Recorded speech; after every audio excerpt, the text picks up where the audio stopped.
Masih banyak lagi.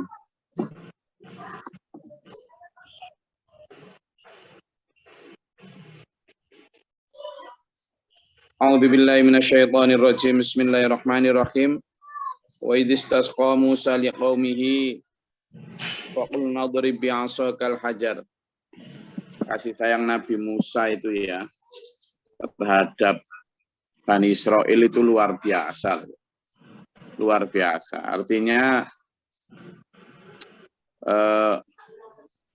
nggak main-main dalam memperjuangkan keselamatannya Bani Israel, baik keselamatan duniawi maupun keselamatan ukhrawi, kesejahteraan materi maupun kesejahteraan immateri.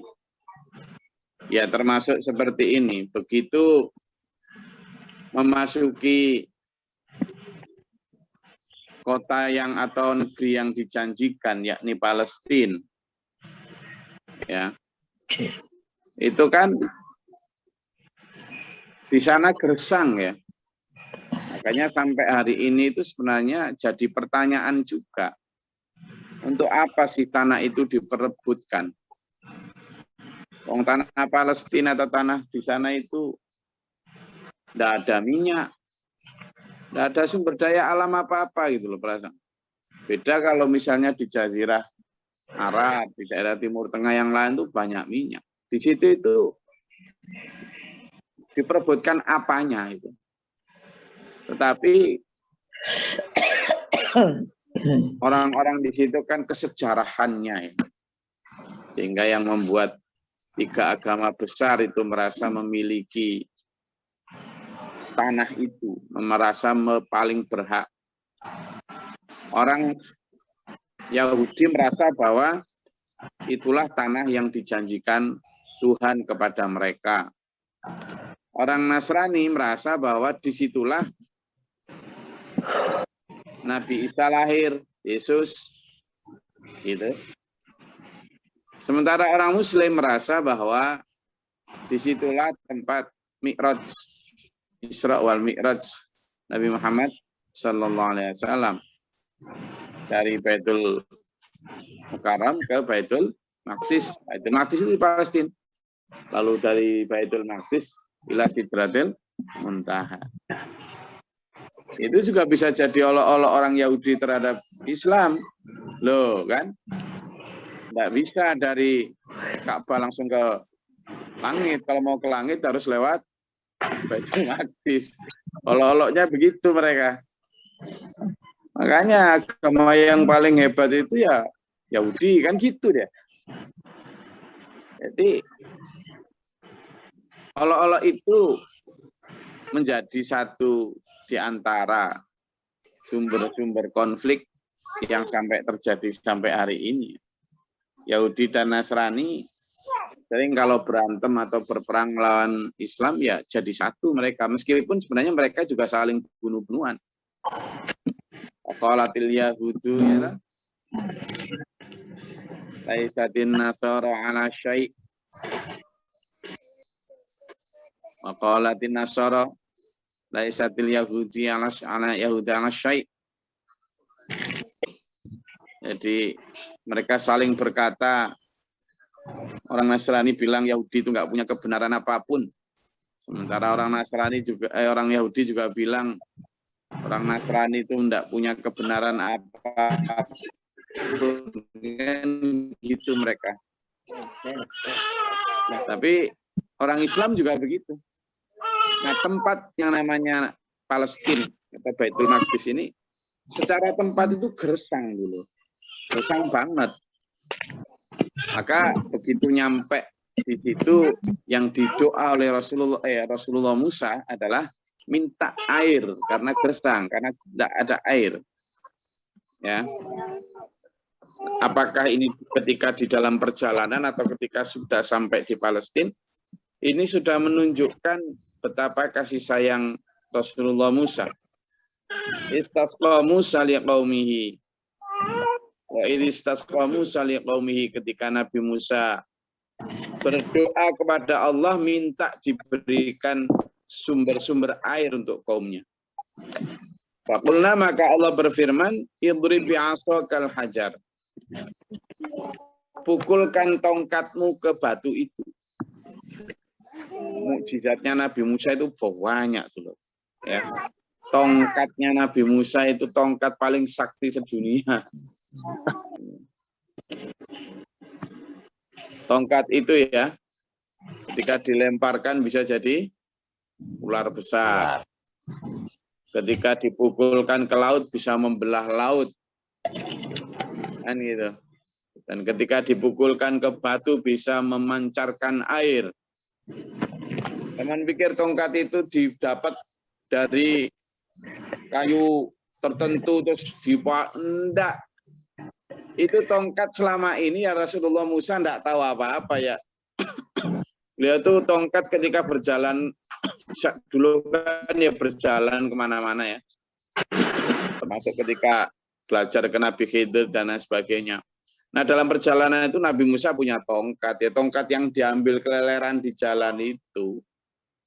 Lalu kemudian oleh Allah saja itu kemudian dijadikan alat mukjizat itu. Bukan kok kemudian tongkat kayak orang sekarang keris lalu dijamasi di ini hong-hing-hong, enggak ada gitu, enggak ada.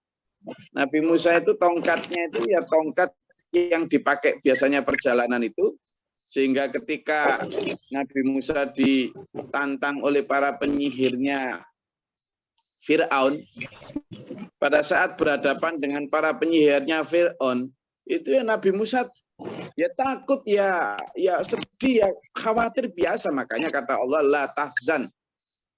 Gitu. Jadi ketika berhadapan itu lalu ayo siapa dulu yang giliran menunjukkan kesaktiannya. Nabi Musa es ngotok kepada Allah wis.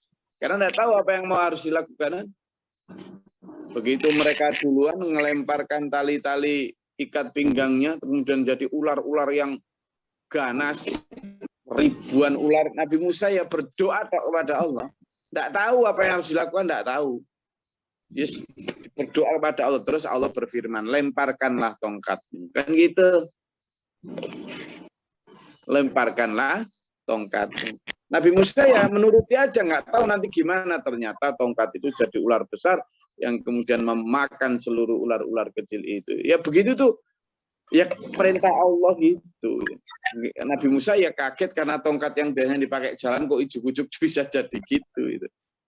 Sama ketika dikejar Fir'aun, awal-awal kejar Fir'aun kemudian berhadapan dengan laut, sudah jalan buntu, belakang ada Fir'aun dan bala tentaranya, depannya laut, udah pasrah sudah. Nah ini cangkeme Bani Israel itu udah ngelok, salah jalan, ngapain lewat sini, udah gak karu-karuan, gak komatur suwun, gak apa. Nabi Musa ya pasrah doa kepada Allah gitu aja. Lalu ketika sudah kondisi genting, sudah makin dekat pasukannya Fir'aun, lalu Allah perintah, pukulkanlah tongkatmu. Ketika Rasulullah Musa memukulkan tongkat, dia tidak tahu akan terjadi apa. Enggak kok kemudian, terbelahlah lautan, tidak ada gitu. Ada mantra-mantra, sumantri, tidak ada. Gelek begitu sudah, ternyata terbelah ya, biidznillah. Ya, demikian pula di ayat ini ketika Allah berfirman tidak tahu, hanya berdoa ya Allah, ya Allah, ya Allah, berikanlah air, berikanlah mata air untuk kaumku ya Allah. Lalu Allah berfirman, idrib bi'asok, ya sudah, pukulkan tongkatmu itu al-hajar pada batu itu. Ketika dipukulkan ya Nabi Musa have no idea, tidak tahu gitu, kemudian memancar 12 mata air gitu loh. Memancar 12 mata air itu ya itu kemudian bersyukur. Itulah. Jadi emang jangan percaya sama orang-orang sekarang yang katanya seblek terus langsung jadi apa? Apanya? Jadi tidak ada zaman dulu, zaman Nabi Ibrahim ketika akan dibakar itu ya wis siap untuk mati. Sampai segini aja sejarahku memang begitu.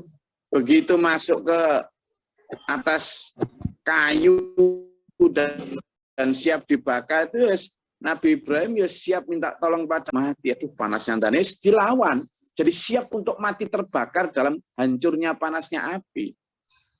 Gitu loh. Bukan kok nanti ini mati. Enggak. Yang berfirman kepada api, ya naru kuni bardaw salaman ala Ibrahim. Wahai api, jadilah kamu itu dingin dan menyelamatkan untuk Ibrahim. Itu siapa yang berfirman begitu? Bukan kok mantranya Nabi Ibrahim, itu firmannya Allah kepada api, ya nar, kan gitu. Kuni bardaw salama ala Ibrahim. Kamu itu jadilah dingin dan menyelamatkan atau menjadi selamat atas Ibrahim. Itu siapa? Ya Allah gitu loh ya. Jadi bukan kok kemudian mantra-mantra. Sama dengan Nabi Musa, dengan Nabi Muhammad SAW. Nabi Isa juga begitu. Ketika diminta untuk menghidupkan orang mati, ya bukan kok kemudian Nabi Isa bisa gitu ya. Diperintah Allah, ucapkan ini. Yuhyi bi'idznillah. Yuhyi bi'idznillah. Hidup dengan izin Allah. Hidup. Nah, misalkan kalau nyoba gitu ya ndak hidup. Apa? Nanti malah gitu loh. Jadi jangan kemudian jadi tongkatnya Nabi Musa terus sampean bikin tongkat dari kayu apa? Mahoni, terus dibawa ke gua Padalarang, ketemu sama kakek Mani Astagina, ya kan? Terus pakai baju Ontokusumo, lalu di sana jungkir balian, makan kodok limo. Apa ini? Apa? Terus nanti tongkat sampean bisa untuk tempat terbang kayak nenek sihir itu enggak ada gitu loh ya. Jadi mukjizat-mukjizat ini adalah sesuatu yang biidznillah, bukan karena kehendaknya para nabi itu enggak. Maka di situ ya, jadi saya ingin menegaskan ini ketika tongkatnya Nabi Musa, ketika Nabi Isa bisa menyembuhkan orang yang berpenyakit kusta, menghidupkan orang mati, bahkan membuat apa ini burung dari tanah, itu karena kuasa Allah. Sama dengan Nabi Ibrahim, ya kan? Dengan kekuasaan Allah, ketika burung dipisah-pisahkan apa anggota tubuhnya, lalu kemudian bisa nyatu kembali atas kuasa Allah. Nabi Musa diminta untuk menghidupkan orang mati dan seterusnya, yaitu semua karena kuasa Allah. Jadi seperti yang saya sebutkan tadi, tidak tahu apa-apa Nabi Musa dengan tongkatnya itu. Bukan kok kemudian tongkat itu tongkat sakti warisan nenek moyang. Tidak ada. Ya. Tongkat itu ya tongkat yang biasa beliau pakai untuk jalan pegangan itu. Lalu atas kuasa Allah, idrib bi'asok. Kan gitu. Lemparkanlah tongkatmu. Pukulkanlah tongkatmu itu. Alal hajar. Idrib bi'asokal hajar. Ya. Udah. Begitu dipukulkan, nah itu memancar. Sama dengan ketika menghadapi penyihir-penyihir Bani Israel itu, lemparkan tongkatmu Musa. Nah, begitu dilemparkan terus apa? Jadi itu. Ini apa ini? Ini apa sih Umi kok terus jadi nggak karuan ini? Mati milikku ya. Masih bisa didengar suara saya? Bisa ya? Ini apa kok jadi Xiaomi, ada Xiaomi ini? Masih bisa didengar terus. Video yang enggak muncul. Seperti saya sampaikan tadi bahwa yang namanya mukjizat termasuk kepada Nabi Musa ini itu adalah sesuatu yang di luar kehendak para nabi itu. Para nabi itu hanya berdoa saja kepada Allah. Dan atas kuasa Allah sajalah seluruh kejadian-kejadian luar biasa itu terjadi gitu. Hanya karena kuasa Allah. Ya. Sehingga jangan kemudian sekarang ada yang sok-sokan sok sakti apa segala macam. Sudahlah, hal-hal kayak gitu itu tidak dilakukan para nabi, para rasul, juga tidak dilakukan para sahabatnya. Ada orang yang nggak mempan dibaco, ada orang yang bisa terbang ke langit ke-9, apa segala macam. Ada yang katanya badannya di sini, sholat tapi dia di Mekah. Aneh-aneh. Ya, enggak ada. Di masa Rasulullah pun enggak ada yang begitu. Sehingga ayo kita menjadi para pengikut Rasulullah yang wajar, yang logis, yang baik-baik saja. Tanpa mengada-ada ajaran yang tidak diajarkan oleh Rasulullah. Ya. Nah, 12 mata air itu oleh Rasulullah, oleh Allah itu, Mas Imam Mukadi, coba sampean yang jadi host, jadikan saya host. Karena terlempar ke sana ini, ada yang bermain-main soalnya ini. Mas Muhammad Soeharto, tolong jangan share screen. Mas Muhammad Soeharto. Jadi soalnya Mas Imam, coba sampean Mas Imam Banyuwangi.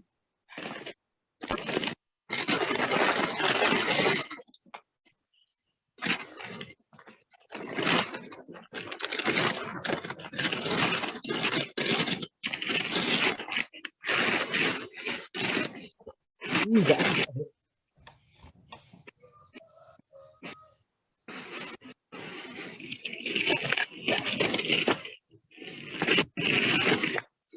Jadi ini Mbak Xiaomi M27 ini siapa ini?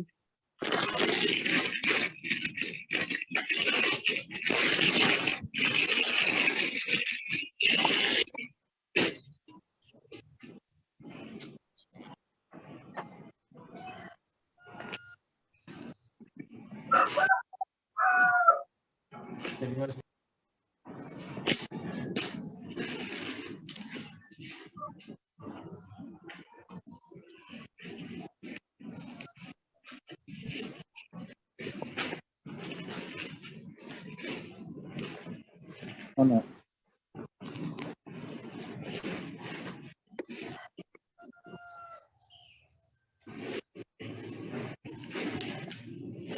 Sudah bisa dengar suara saya ya? Dengarku. Jadi saya ulangi sekali lagi, ini menjadi pelajaran untuk suaranya, guys.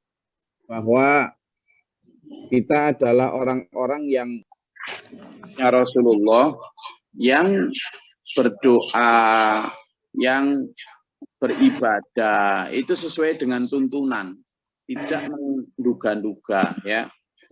Selanjutnya tentang Isnata Asyara, kembali ke sejarah yang dulu, bahwa Bani Israel itu terbagi dalam 12 suku berdasarkan putra-putranya Yakub.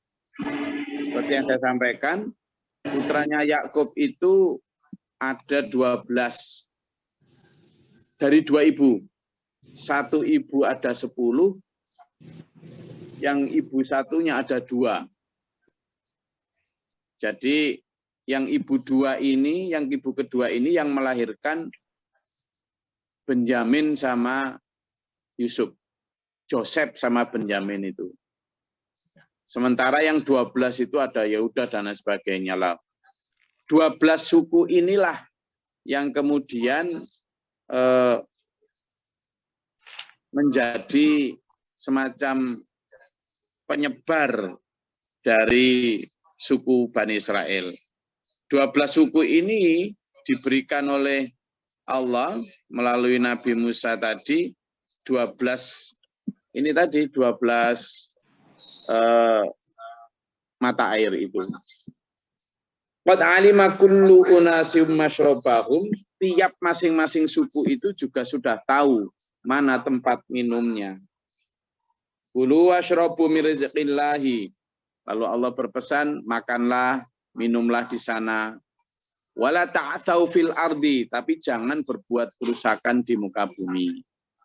Itu pesannya. Itu menunjukkan betapa sayangnya Allah. Makanya dalam ayat sebelumnya juga disampaikan bahwa sudah kami lebihkan kamu, itu kan? Ya Bani Israel, uzkuru ni'mati allati an'amtu 'alaikum wa anni faddaltukum 'alal 'alamin. Itu kan jelas tuh.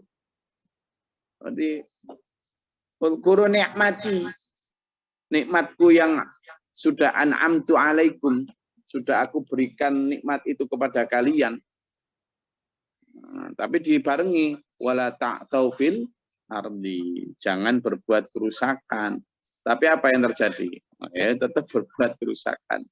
Nah, ini yang ayo jangan seperti Bani Israil. Ya. Karena disebut-sebut wala ta'tau fil ardi mufsidin, sebagaimana orang-orang yang berbuat kerusakan di muka bumi itu. Saya rasa itu, monggo kalau ada yang mau disampaikan, silakan. Kita juga mengucapkan innalillahi wa inna ilaihi raji'un.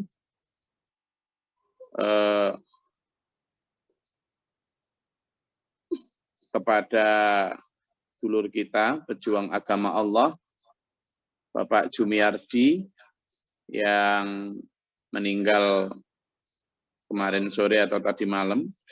Beliau adalah Kepala Cabang SPMA Sumatera Utara, dalam hal ini Padang Lawas, yang saya baru sekitar 2 atau 4 bulan yang lalu berkunjung ke sana. Dan beliau meninggal ketika sedang memimpin pasukannya untuk merenovasi Masjid Cabang SPMA Padang Lawas. Maka saya serukan juga untuk cabang-cabang SPMA dimanapun untuk melakukan sholat ghaib, ya, sholat ghaib nanti di cabangnya masing-masing melakukan sholat ghaib untuk mendoakan Pak Jumiardi ini. Semoga dosanya diampuni oleh Allah serta amal ibadahnya diterima di sisi Allah dan dipertemukan dengan orang-orang saleh Nabi Muhammad SAW, para sahabat, para mujahidin, Guru Muhammad Abdullah Mukhtar juga. Oke, silakan kalau ada yang mau ditanyakan. No.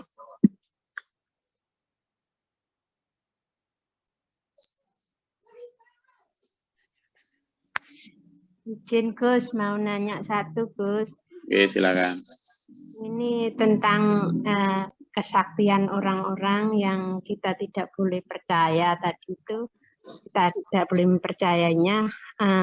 Saya pernah dengar ya, ini orang tua atau saya sendiri dulu punya Pak Yai itu, orangnya itu apa?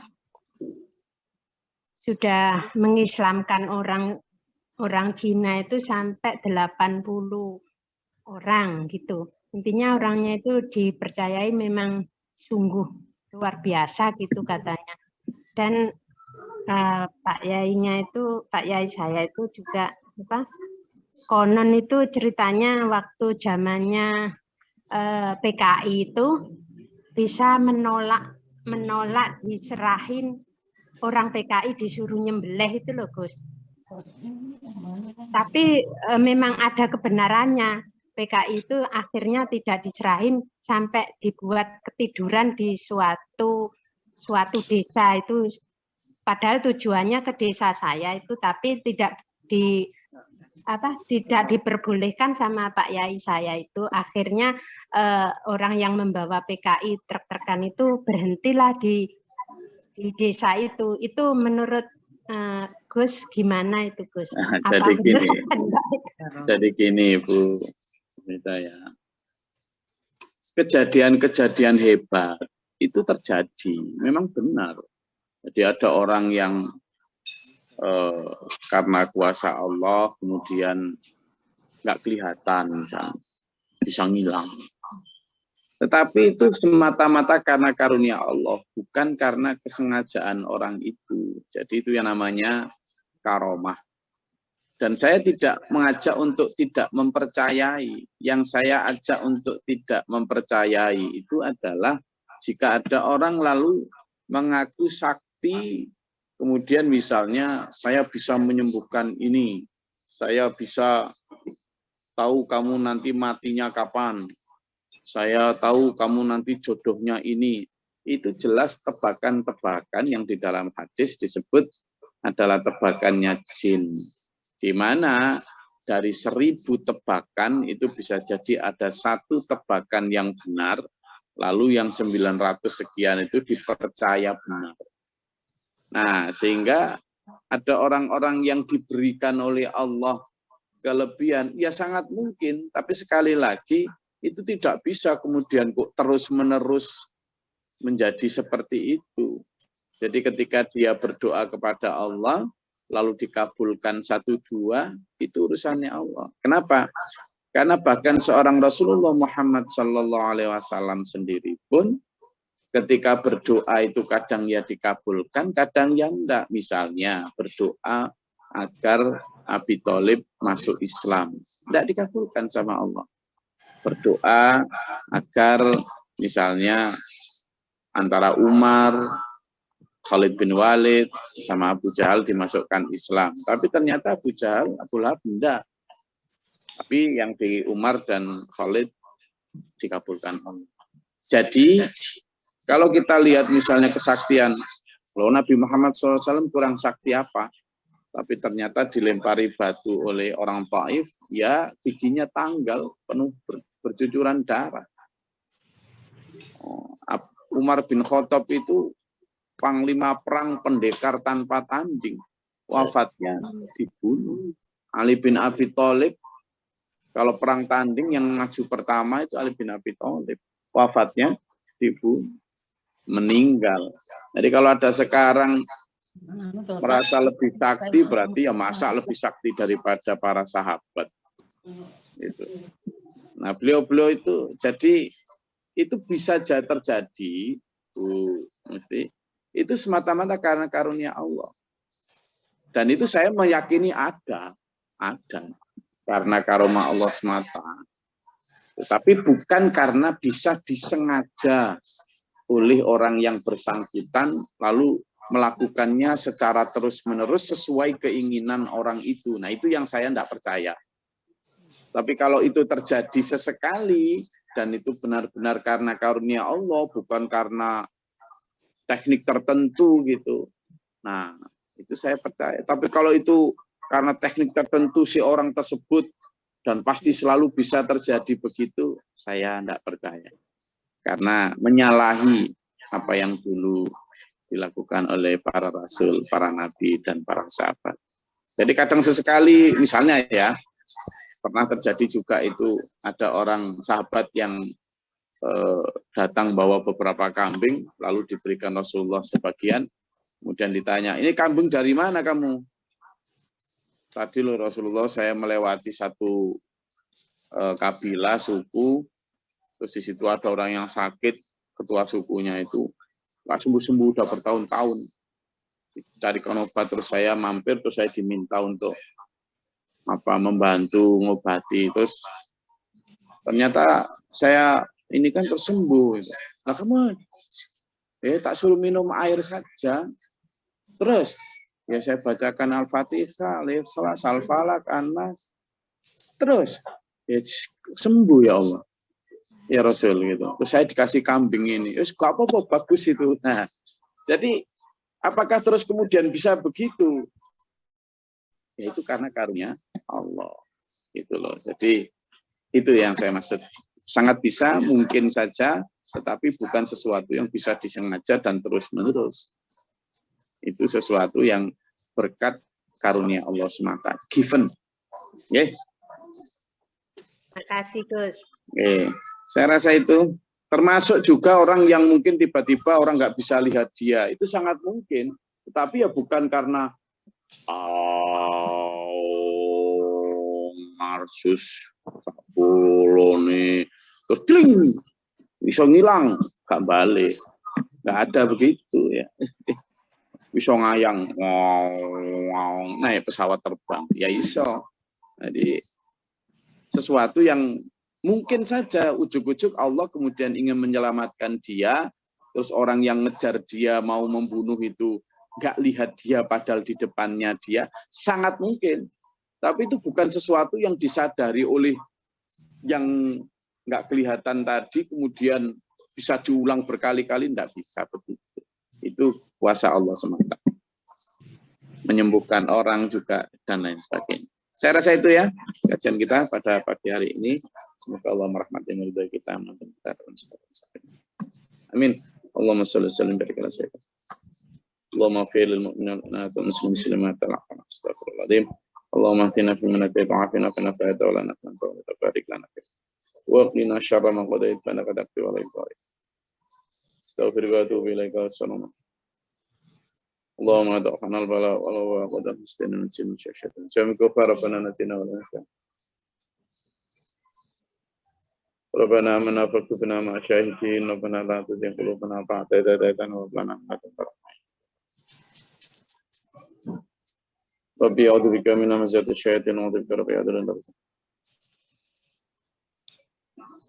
اللهم افتح لنا باب السماء برحمتك اللهم أنزل علينا رحمة ذات قدر ربنا آتنا في الدنيا حسنة وفي الآخرة حسنة وقنا عذاب النار سبحان ربك رب العزة عما يصفون وسلام على المرسلين الحمد لله رب العالمين والسلام عليكم ورحمة الله وبركاته